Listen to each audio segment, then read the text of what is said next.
sinagot naman ng palasyo ang naging laman ng isang video na inupload ni Senator Amy Marcos na humihingi ng sorry sa yumaong ama na hindi raw nabantayan ng mabuti ang nakababatang kapatid na si Pangulong Bongbong Marcos. Patanong na sagot ni Palace Press Officer Claire Castro, sino raw ba talaga ang hindi nabantayan ng magulang at hindi nabantayan ng kapatid?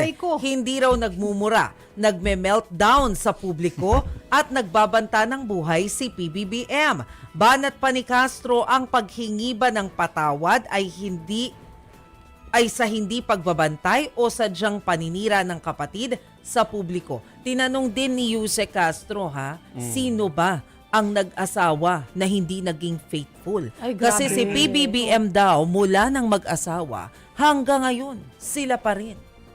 Sweet na sweet yung dalawang yun eh. Pakinggan Sige, natin. sige. Yan pala.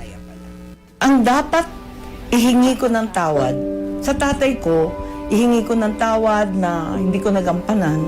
Yung utos niya, yung habilin niya, bantayan mo yung kapatid mo. Parating sinasabing ganun. Hindi ko nabantayan eh. Maraming humaharang, maraming nagbabawal, maraming naninira.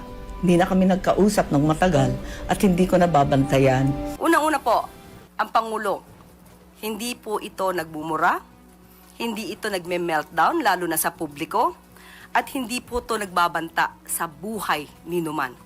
Sino po kaya ba ang naging pasaway? Sino po kaya ang dapat na binantayan?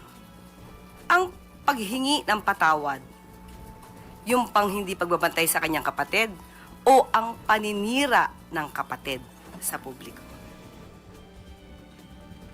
Okay.